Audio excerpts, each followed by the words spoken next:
Sejam bem-vindos à disciplina de Economia. Meu nome é Gisele Guzmão, sou economista pela Universidade Estadual de Montes Claros e mestre em Economia pela Universidade Federal de Viçosa. Hoje nós daremos início à disciplina de Economia. Durante as nossas aulas é importante que vocês anotem possíveis dúvidas para esclarecimentos no nosso Fórum Tira Dúvidas. O Fórum Tira Dúvidas ele estará disponível em cada uma de nossas aulas. Além dessa nossa aula virtual, é importante que vocês leiam o caderno didático. Eu recomendo que essa leitura ela seja feita antes de vocês assistirem à aula. Eu acredito que a compreensão fique muito melhor. Vamos iniciar nossa aula compreendendo o que é economia. Economia nada mais é que a administração de recursos produtivos escassos. Recurso produtivo é tudo aquilo necessário para gerar bens e serviços, ou seja, matérias-primas, mão de obra, dinheiro, energia elétrica, máquinas, equipamentos, entre outros.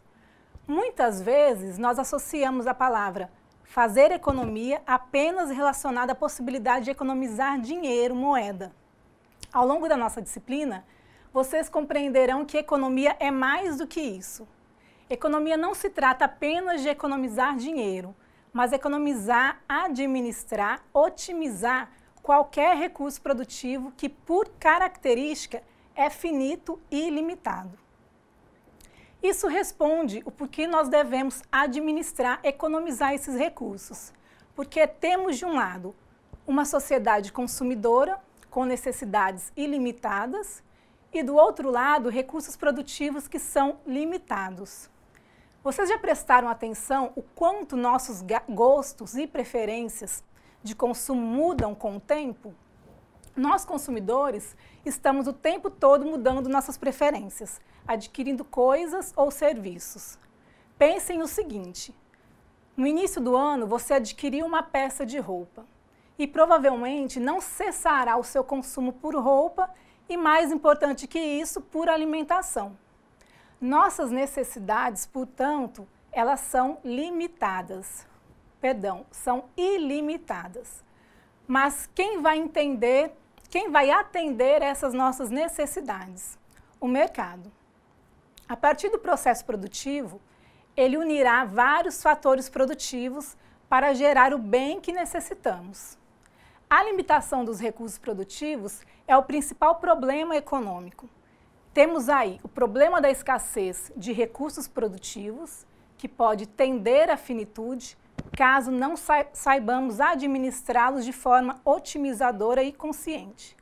Se não tratarmos esses recursos como limitados, podemos gerar, no momento em que eles se esgotarão e os bens produzidos a partir deles não serão mais colocados no mercado para o seu consumo.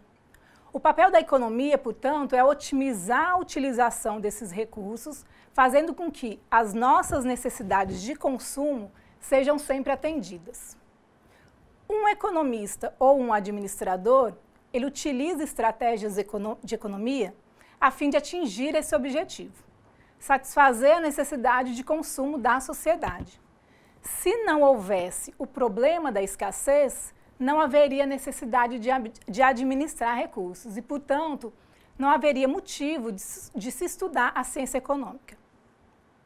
A economia ela só existe porque temos esse problema da escassez, de finitude de recursos produtivos. Temos o problema de recursos que acabam de um lado e que são necessários para atender uma necessidade humana que não se acaba, é ilimitada. A escassez também tem o papel de determinar o preço, ou seja, quanto mais escasso for um recurso produtivo, maior será o preço daquele bem ou serviço prestado, do qual necessita dele para ser produzido e oferecido para o consumidor. No dia a dia, nós enfrentamos problemas de escassez, principalmente de produtos agrícolas. Por exemplo, quando há falta de chuvas ou mesmo excesso e a colheita ela é prejudicada, a quantidade ofertada do tomate, por exemplo, é reduzida.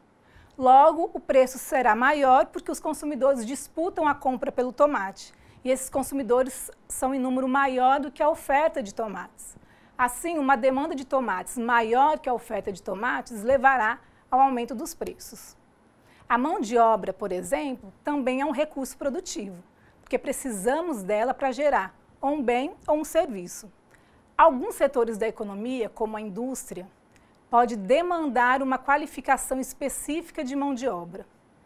Se o número de pessoas qualificadas para exercer a função for muito pouco, as empresas disputarão o candidato para contratar essa mão de obra. E o seu preço, nesse caso, o salário, ele vai ser elevado. Assim, nós podemos concluir que a economia é a ciência que estuda os recursos escassos e as alternativas de produção para atender às necessidades ilimitadas dos indivíduos. Quem participa desse processo de produção e consumo no mercado são os agentes econômicos: pessoas, empresa, governo. Todos eles são consumidores do mercado, que nada mais é que o local onde são negociadas a compra e a venda de bens e serviços. Hoje, o mercado já não é mais um local somente físico. Produtos e serviços eles podem ser negociados também pelo comércio eletrônico, que são as compras e vendas pela internet. Esse ambiente econômico é dividido em macroeconomia e microeconomia. Quando falamos de macroeconomia, estamos falando de um grupo de indivíduos, famílias, empresas e comunidades, sendo que estes grupos podem formar cidades, estados ou países. Reparem que eu não estou falando de um consumidor específico ou de uma empresa específica. Estou falando de um grupo de pessoas ou um grupo de empresas. Isso é estudar macroeconomia. Uma cidade, um estado, um país é formado por grupos, então eles fazem parte da macroeconomia. Quem nos ajuda a compreender o comportamento da macroeconomia são os agregados macroeconômicos. Muitos deles vocês já ouviram falar. PIB, que é o Produto Interno Bruto, renda, despesa. Então, PIB é a somatória de todos os bens produzidos por uma sociedade em um determinado período de tempo. É a soma de toda a riqueza gerada por uma cidade, estado ou país, fruto do trabalho dos indivíduos que nele vivem. Já a renda é a somatória da remuneração das pessoas de uma sociedade em um determinado período de tempo. Por exemplo, é a somatória do salário dos trabalhadores, dos aluguéis recebidos pela locação de imóveis, carros e equipamentos, dos lucros que donos de empresas tiveram com suas firmas, dos juros que os poupadores de dinheiro obtiveram com seus investimentos nos bancos. Já as despesas é a somatória dos gastos efetuados pelas pessoas e empresas na compra de produtos ou serviços, como, por exemplo, alimentos, combustível para o carro, roupas, matérias-primas para as indústrias, materiais de escritórios para as empresas em geral, remédios, serviços médicos e odontológicos, entre outros. Essas são as características da macroeconomia. Já a microeconomia, ela é menos ampla. Na microeconomia, nós vamos estudar o comportamento de consumo das pessoas, famílias e empresas, ou seja, um grupo específico, bem como o estudo da produção de bens e serviços, e também a formação dos preços no mercado. Assim, nós podemos considerar que a microeconomia ela está intimamente ligada à nossa realidade cotidiana, e seus princípios estão relacionados aos nossos hábitos de comprar e vender bens ou serviços, poupar dinheiro para o futuro, trabalhar em empresas dos setores de comércio, serviços, indústria ou finanças, ou mesmo ser um empreendedor, um empresário e gerar bens e serviços para serem comprados por outros indivíduos. Existe, então, uma relação entre macroeconomia e a microeconomia. Quando é noticiado que a renda do Brasil aumentou, isso é uma informação macroeconômica. Significa que a renda individual da sociedade em geral provavelmente aumentou. Assim, o comportamento individual dos agentes econômicos, que são empresas, governo e sociedade, com necessidades ilimitadas, movimentam o processo produtivo, o consumo e a renda. Em resumo, são essas necessidades ilimitadas que movimentam o ambiente econômico. Se não houvesse necessidades, de nada adiantaria o esforço para gerar bens ou serviços. No entanto, cada consumidor ele prioriza algumas necessidades, ou seja, alguns itens do seu consumo. Algumas vezes nós agimos por impulso, mas na maioria das vezes elencamos o que é prioridade do que não é naquele momento tão importante assim. Aqui temos as necessidades primárias, secundárias e coletivas. As necessidades primárias são alimentação, vestuário, habitação, transporte e higiene. São todos aqueles itens que cumprem as necessidades fundamentais para um indivíduo. Já as secundárias são aquelas vinculadas ao desejo e ao impulso. As coletivas são as relacionadas com os serviços públicos. Vale ressaltar que existem algumas profissões que não produzem bens, porém ofertam serviços, como, por exemplo, advogados, padres, profissionais do esporte, administradores que prestam alguma consultoria empresarial. Percebemos que essas necessidades elas podem ser de bens ou serviços. Uma fábrica de automóveis oferta um bem no mercado, algo tangível, palpável. Um administrador, por exemplo, pode oferecer um serviço de consultoria. Tanto os bens quanto os serviços, eles são necessários para atender uma necessidade humana. Nós podemos classificar os bens e serviços da seguinte forma. Quanto à raridade, eles podem ser econômicos, ou seja, passível de determinar um preço, como a água, por exemplo, ou um bem não econômico, que é aquele que não se pode se apropriar dele, por exemplo, o ar que respiramos. Ambos são bens porque eles atendem necessidades dos indivíduos. Quanto à natureza, os bens eles podem ser materiais ou de produção e serviços. Temos aí os exemplos de qualquer produto industrializado e os serviços médicos. Quanto ao destino, temos o consumo durável e o não durável. Uma casa, por exemplo, é um bem durável, ou seja, você a utiliza sem ela ir se esgotando de um dia para o outro. Já uma peça de roupa é um bem não durável, porque ela vai se esgotando no uso do dia a dia.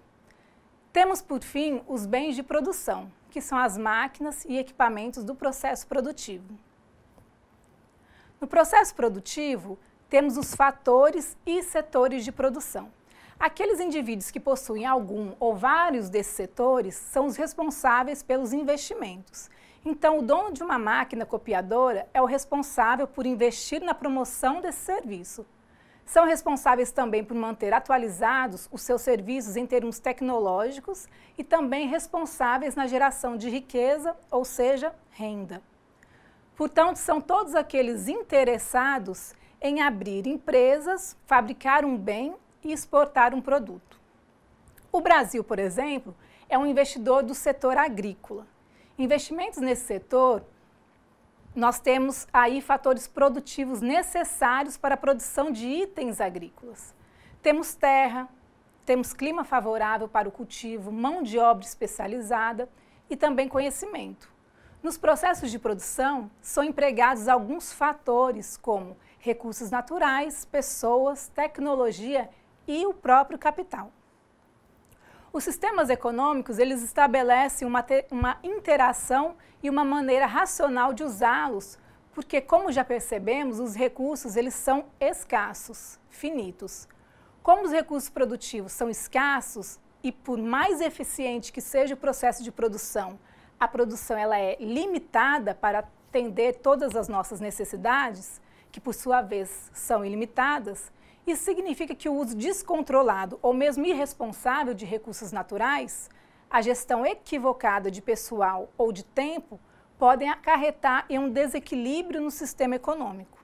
Vale lembrar que os recursos naturais são os que devem ter a maior atenção, uma vez que eles são dados pela própria natureza. O homem, então, ele não é capaz de produzir um recurso natural. Daí a necessidade de sermos responsáveis com o uso da terra e da água, por exemplo.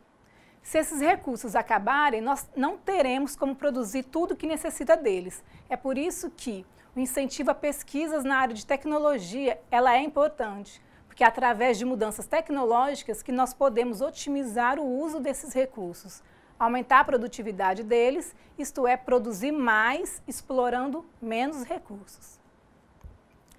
Quando falamos de fatores de produção, podemos classificá-los da seguinte forma: fator terra, capital, trabalho, tecnologia e fator empresarial. O fator terra abrange os recursos naturais que encontramos no planeta e fora dele. O solo, subsolo, águas, clima, flora e fauna, energia do sol, na forma de radiação, são exemplos desses fatores.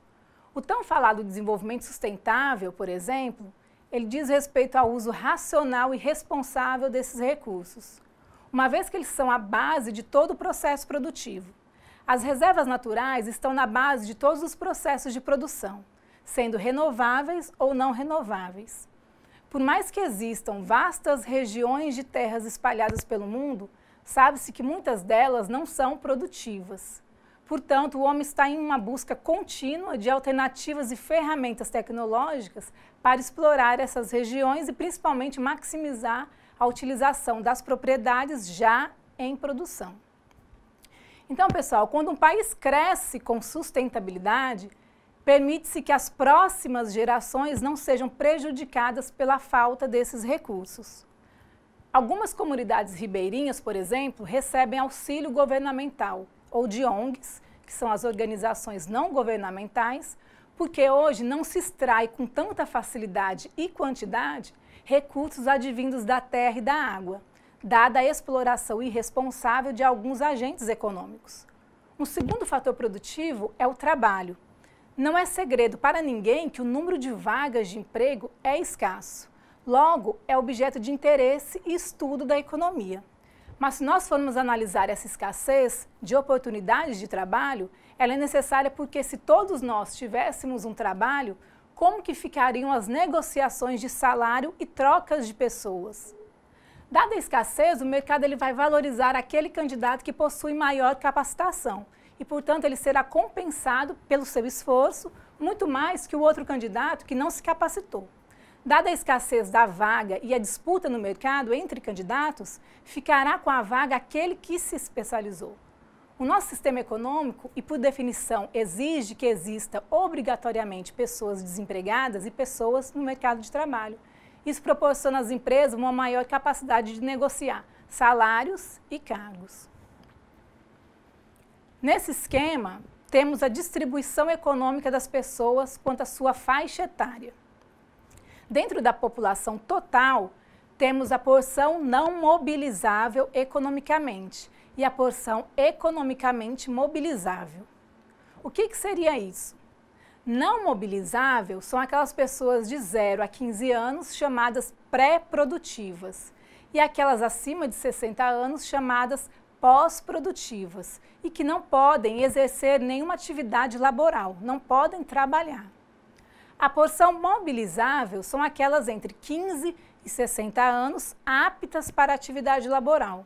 Neste grupo nós temos os economicamente ativos, aqueles que estão no momento trabalhando, e os inativos, que são aqueles que por algum motivo não estão trabalhando, apesar de serem aptos para isso.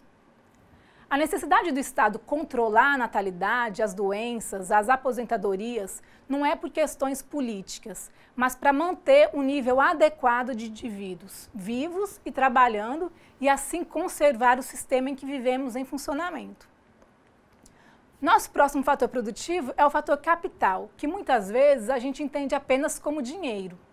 Na realidade, ele representa o quanto uma pessoa conseguiu acumular de recursos, seja de dinheiro ou terras. Existem duas formas de acumulação de capital, internas e externas. Na fonte de acumulação interna, temos o acúmulo de poupança por parte das famílias, das empresas e do setor público. As poupanças das famílias e das empresas, elas podem ser espontâneas, ou seja, o indivíduo ou a empresa decidiu poupar, pode ser estimulada por algum motivo que compense abrir mão do consumo presente para o consumo futuro, ou mesmo pode ser compulsória, obrigatória, que é o caso do Fundo de Garantia por Tempo de Serviço, o FGTS. O governo também pode achar conveniente ou até mesmo necessário formar poupança. Então, ele determinará com força de lei uma reserva obrigatória, tornando uma poupança compulsória. As fontes externas ocorrem principalmente com a entrada de empresas externas no país, doações e dinheiro para financiar algum programa, por exemplo. Temos então o ingresso líquido de capitais, que nada mais é que a diferença entre o fluxo de capitais entre o Brasil e o exterior, empréstimos, financiamentos e transferências entre governos federal, estadual e município. Poupar no Brasil é algo muito difícil por se tratar de uma situação cultural. Quando falamos cultural, é algo enraizado, difícil de ser mudado. Você tem visto com frequência nos meios de comunicação propagandas incentivando a poupança? Raramente vemos isso, mas para consumir, gastar, comprar por meio de liquidações e promoções, com plena certeza nós já vimos isso muitas vezes. Nós somos moldados para consumir porque o consumismo que é o motor do nosso sistema econômico. Nosso próximo fator produtivo é o fator tecnologia. E tecnologia é inovar o processo produtivo. Vimos que a economia só existe porque há escassez de recursos produtivos. O papel da tecnologia é maximizar a utilização desses fatores, aumentando a sua produtividade. Quando eu inovo, adotando um novo padrão tecnológico, eu preciso fazer com que aquela mesma quantidade de recurso produtivo produza mais, produza uma maior quantidade de bens e serviços. Produtividade ela só é alcançada com investimento em tecnologia. A nossa videoaula ela está sendo hoje vista por alunos de muitos polos, e isso graças à tecnologia, que conseguiu aumentar a minha produtividade. Ou seja, eu consigo alcançar muito mais alunos. Caso contrário, eu estaria que estar presente em cada polo, e isso demandaria tempo e muito dinheiro. Capacidade tecnológica é isto, inovar, inventar processos novos para o sistema de produção. Por fim, temos o fator empresarial, que são aquelas pessoas que estão dispostas a utilizar todos esses fatores produtivos que nós vimos aqui. Eles vão usar esses fatores de forma racional e empreendedora, ou seja, sem desperdícios e com máxima otimização dos recursos produtivos, para geração de emprego e geração de renda. O indivíduo detentor do fator empresarial se mobiliza e combina os fatores produtivos para alcançar resultados. No dia a dia, nós o chamamos de empreendedor. Os 5 fatores produtivos que vimos, capital, trabalho, terra, tecnologia e capacidade empresarial, quando combinados, formam o nosso processo produtivo, que dá origem a diversas atividades realizadas no mercado, e esse mercado ele é dividido em 3 setores: o primário, o secundário e o terciário. No setor primário de produção, encontramos a agricultura, a agropecuária ou produção animal e o extrativismo. No setor secundário da produção estão contidas as indústrias de extração mineral, de transformação, de construção e atividades semi-industriais. Já o setor terciário inclui os prestadores de serviços, o comércio em geral, os bancos e outras instituições financeiras, os serviços de transportes e comunicações e o próprio governo. É a partir desses setores produtivos que são gerados bens e serviços para suprir as necessidades da população. Lembrando, que definimos como bem qualquer necessidade que seja tangível, ou seja, que seja possível tocar, comer, sentir o cheiro, vestir. Diferente dos serviços, que são necessidades intangíveis, isto é, não se pode tocar. Por exemplo, a consultoria realizada por um administrador para alguém que deseja montar um negócio, uma consulta médica, são exemplos de serviços. Nós vimos nas aulas iniciais que a microeconomia estuda a relação entre os agentes econômicos que produzem bens e serviços e aqueles que desejam comprar bens e serviços. Temos então formado uma relação entre vendedores e compradores, que na economia chamamos de oferta e procura. A famosa lei da oferta e procura ou demanda. É essa lei que vai determinar a quantidade de bens e serviços a serem ofertados e demandados no mercado e, consequentemente, os seus preços. Definimos como mercado o local em que os agentes econômicos realizam as suas trocas a partir da busca por bens e serviços que atendam às suas necessidades. Vocês já ouviram falar em escambo, não ouviram? Essa é a forma mais antiga de funcionamento do mercado. Na época desse tipo de mercado, não existia a moeda e as pessoas produziam alimentos para a própria sobrevivência, mas não produziam tudo o que precisavam, ou seja, não eram autossuficientes, assim como hoje nós também não somos. O que acontecia era o seguinte: enquanto um plantava trigo, o outro criava porcos, por exemplo, pois produziam de acordo com os fatores produtivos que possuíam. Mas ninguém vive só de trigo ou só de porcos. Aí se concretiza o escambo, que nada mais é que a troca de produtos, firmando aí o primeiro tipo de mercado. Com o passar do tempo, começaram a perceber que havia algo de errado. Alguns perceberam que seus produtos tinham um valor maior do que outros. Como saber se uma saca de trigo equivale a uma unidade de porco, por exemplo? A partir desse problema econômico, surge a necessidade de mensuração, de atribuir valor às mercadorias para que a troca fosse mais justa. Surge então a primeira alternativa de mensurar as trocas, o metalismo. O metal passa a ser a primeira moeda de troca, dado a sua raridade. Algumas mercadorias se tornavam moedas, mas não existia a praticidade do transporte e do próprio manuseio. As civilizações elas já possuíam a tecnologia necessária para manusear metais. Esparta ela iniciou com o ferro. O Egito, Roma, China e Europa Central utilizavam o bronze, o ouro e a prata. Em função da raridade, o ouro e a prata assumiram realmente a função de moeda e também pela sua durabilidade. Nessa mesma época surge o que chamamos hoje em dia de banco, iniciado por um grupo muito rico chamado de Cavaleiros Templários. E por que eles foram necessários? Porque na época as estradas passavam por dentro das florestas, não tinha iluminação, não tinha uma rota definida. As florestas possuíam muitos esconderijos para ladrões. Então os viajantes depositavam nas mãos dos Cavaleiros Templários seus metais e recebiam deles uma espécie de certificado de depósito. E quando o viajante chegava ao seu destino, trocava o certificado de depósito novamente pelos metais. É o mesmo que ocorre hoje. Ninguém anda com todo o seu dinheiro na carteira ou no bolso. Nós deixamos parte dele em nossa conta corrente em um banco. Viajamos e na cidade de destino vamos ao mesmo banco e realizamos o saque. Esse processo de troca a partir do metal se intensificou. Começam então a surgir trocas internas e internacionais, e a necessidade maior de metais exigiu a troca pela moeda papel.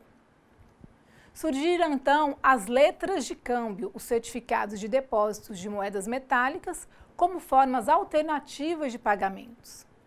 A migração da moeda papel para o papel moeda foi natural. Os bancos passaram a emitir papel moeda em função do valor metálico correspondente. Temos aqui algumas das facilidades da moeda e seus benefícios. A primeira facilidade é a sua capacidade de intermediar trocas e dar liberdade de escolha, o que comprar e quando comprar. Eu posso guardar o meu dinheiro no momento presente para consumir no futuro. A segunda facilidade é sua capacidade como medida de valor, ou seja, permite que demos valor a um bem e um serviço, fazendo com que a troca seja mais justa, inclusive valor ao trabalho. Outro benefício da moeda é sua característica como reserva de valor. Eu posso poupar o meu dinheiro por precaução ou especulação, dado o comportamento do ambiente econômico, ou seja, naquele momento não está favorável gastar, então eu vou reservar o meu dinheiro para gastá-lo quando favorável, já que moeda tem liquidez imediata, o que significa que rapidamente eu posso trocá-la por um bem ou um serviço. E por fim, o benefício de poder pagar um bem ou serviço em tempos diferentes. Vimos nessa nossa primeira aula que a economia ela se preocupa com os recursos escassos e com as necessidades ilimitadas das pessoas. Conhecemos os dois grupos da teoria econômica, a macroeconomia e a microeconomia, e vimos como eles estão interrelacionados. Por fim, pudemos entender os objetos de estudo da economia, enquanto ciência econômica, que foram o comportamento dos agentes econômicos. A escassez de produtos ou insumos, o processo produtivo, a inter-relação entre os agentes econômicos que formam o mercado, as necessidades que qualquer pessoa, empresa ou governo possui como primárias, secundárias e coletivas. Também vimos a classificação dos bens quanto à sua finalidade ou serviços que são resultantes dos processos de produção. Verificamos também que existem alguns recursos que são chamados de fatores de produção, quando combinados possibilitam a geração de riquezas e se enquadram em um dos três setores da economia, o primário, o secundário e o terciário. Chegamos à definição de mercado como sendo o local onde os agentes econômicos realizam suas transações. A história nos mostra que no início eram apenas trocas e as necessidades fomentaram a formação de padrões de mensuração, de medir o valor das coisas. Por fim, pudemos entender como ocorriam as transações comerciais, antes do advento das moedas e como elas evoluíram através dos tempos. E com isso, encerramos os assuntos da nossa primeira videoaula. Eu espero que vocês tenham gostado e lembrem-se de acessar a sala virtual, participar dos fóruns e postar as suas dúvidas. Bons estudos e até a próxima!